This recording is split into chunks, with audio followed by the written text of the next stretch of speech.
Hey everybody, how's it going? I'm here today basically to break down how Paper 3 has worked over the last few years for you so that you can draw your own conclusions basically. I'm going to do it in a slightly longer format than just going, oh you know what, just look at this topic or here's a predicted paper, because I don't think that's very valuable.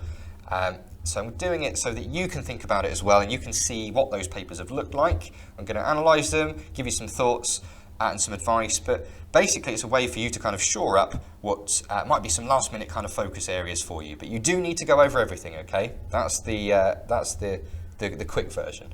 Anyway, let's crack on. Okay, so we're going to have a look at issues and debates and what's happened over the years.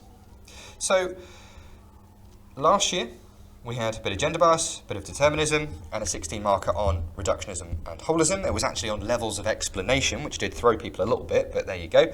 Before that, we had some determinism, some research methods, a bit of normothetic, a little bit of ideographic, and an 8 marker on socially sensitive research. 2021, a little bit of just some key kind of concepts, definition stuff, a fair bit of research methods, a bit of ideographic, 8 marker on gender bias. 2020, a little bit of culture bias, a bit of determinism, a 16 marker on reductionism. 2019, a little bit of socially sensitive research, a little bit of research methods, a bit of culture bias, and a 16 marker on the nature-nurture debate. 2018, some kind of key concepts, a bit of multiple choice there, bit of normothetic, bit of reductionism, bit of research methods, a bit more reductionism, and an 8 marker on ethics.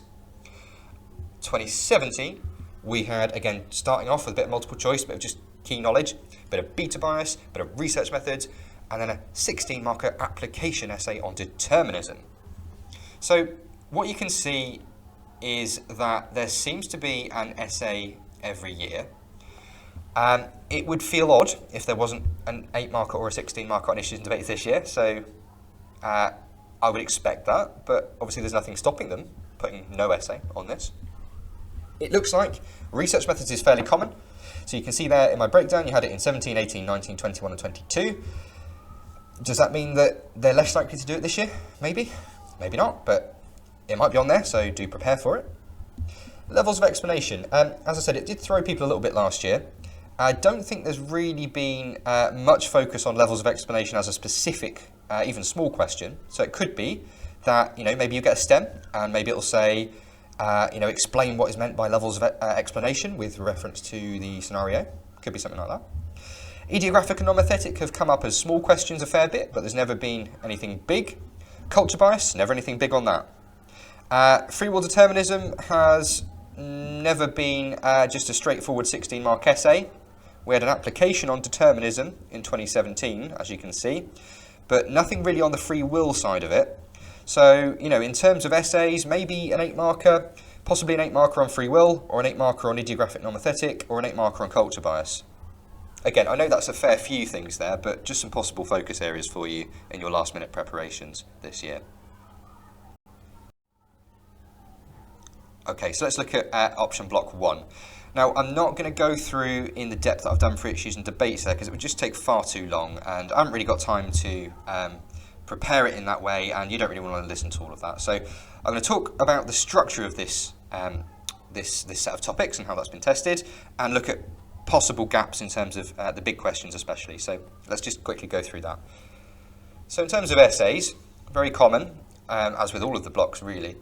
But in 2017 we had a 16 marker, 2018 we had an 8 marker, 2019 we had an 8 marker and a 16 marker, that was the whole section. 2020 we had 2 8 markers, 21 we had a 16, 22 we had a 16 and an 8, again that was the whole section, and then last year we had 2 8 markers. So where does that leave us? Well, again, it's tough to say. Research methods hasn't really come up in this block, so maybe that's the thing this year to look out for. And it's had an essay every year. Now we had 2 8 markers last time. Does that mean there's going to be a 16 marker this time? We don't know, obviously, but it's a possibility. In terms of what topics seem to have not really had much in terms of testing, I've picked out a few things here. Doesn't mean it's definitely going to be that, but just some thoughts. So for relationships, evolutionary explanations for partner preferences, maybe attraction. The theories of romantic relationships seem to be in there every year or pretty much in some form. I know you've got a few there, but possibly equity theory as one that hasn't really come up much. Looking at gender, maybe something on schema theory or psychodynamic approaches, maybe something on the influence of culture and media. Cognition development, there's not really much out there on mirror neurons or even like a straight kind of Vygotsky question. So maybe could have a 16 marker on either of those. Maybe, prepare for a 16 marker on Vygotsky, something like that. And Piaget seems to be in there pretty much every year in some form as well. So something to make sure that you do know, yeah? Like his tasks and the definitions of things like conservation and all of that sort of stuff, okay? All right. Let's have a look at option block 2. So in terms of structure, 2017 we had 2 8 markers in this block. 2018 we had a 16 marker. 2019 was a 16 marker. 2020 was a 16 marker. 2021 was a 16 marker. 2022 had an 8 marker. And 2023 was a 16 marker in this section. So very common 16 marker slot, but we have seen a double 8 marker in the past, as well as a single 8 marker. So what do we think this time? Maybe be on the lookout for 2 8 markers in this section. I'm looking at some of these topics thinking, okay, well, what about, if it was an 8 marker on reliability and validity, as well as an 8 marker on family therapy or something like that, yeah? So those are some of the areas that haven't really been tested much or haven't really been seen in big questions. So the classification, reliability and validity for schizophrenia, token economy and family therapy, not really a lot going on with that. Interactionist has come up, I think it was a 16 marker a few years back, and maybe one small question somewhere. Again, hasn't really come up much. Eating, maybe the neural and hormonal mechanisms of eating behaviour. Psychological explanations for anorexia hasn't really come up much, and there hasn't really been much on dieting. So possibly maybe an 8 marker dieting, 8 marker psychological explanations for anorexia. Don't know. Just having a look at what has and hasn't come up. But how would you feel if that was the question? Stress, individual differences in stress, and the link between stress and illness. Not really seen much, and not many kind of big questions on those. So, if they're going to go with 2 8 markers this year, they might not, but maybe 1 each on those. Coping with stress seems to come up most years, but the only kind of big question in terms of a 16 marker was on gender differences in coping with stress. So maybe something on some of those other elements. Physiology of stress, not really sure. I mean, I don't teach the stress content. Is that possible as an essay? It doesn't feel possible. It doesn't feel like there's a big question, but not really much going on with that. So that could be something small creeping in this year. Right, let's have a look at option block 3. Okay, so in terms of structure again, 2017 we had a 16 marker, same in 18. 19 we had 2 8 markers, 20 we had 1 8 marker. 21 we had a 16 marker, and 22 we had a 16 marker. So that does mean last year there were no essays on this. We actually had a few research methods questions last year on this. So what does that mean? Potentially nothing, obviously, but if there was no essay last year, it kind of makes sense for them to put an essay back in this year.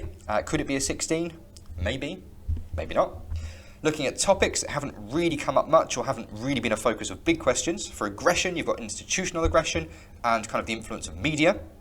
There's not really been much on kind of the ethological side of aggression either, so that could be a focus area for you in your preparation. For forensic psychology, profiling, I'm feeling, is there a chance that could be a 16 marker? It hasn't really come up. It's only really been small questions. So I would like to see at some point an essay on profiling, maybe even, because paper 3 obviously has that kind of comparison element as well in places, maybe even outline, one of the approaches to profiling and compare it with the other one. How would you tackle that? That might be something for you to have a little go at. Something on maybe Eysink's personality theory, something on maybe the effects of custodial sentencing or token economy. They haven't really been much of a focus, so they could creep in as well. And addiction, theories of behaviour change, such as Prochaska's theory. Not really been much of a focus in big questions there. If there's going to be a 16 marker, could that be a focus? Maybe. Not really a lot out there as well on reducing addiction or on gambling, either of those for a little while. So again, maybe it's time for them to come back in. We'll see. Final points. Only AQA know what AQA will do, yeah? Please make sure you've looked at all topics, therefore, yeah? But it is your exam. You focus on what you need to focus on what you think needs to be a focus. You'll know what you're good at and what your weak areas are. Paper 3 is 96 marks, 2 hours, as you know, but the highest weighting out of all those marks is AO3, so that's your evaluation, discussion, comparison, all of that side of it, followed by AO1, your knowledge. Do take a calculator. Research methods, probably going to be there somewhere. Keep an eye on time, as always. For this paper, you know it's 30 minutes per section. Underline the command words.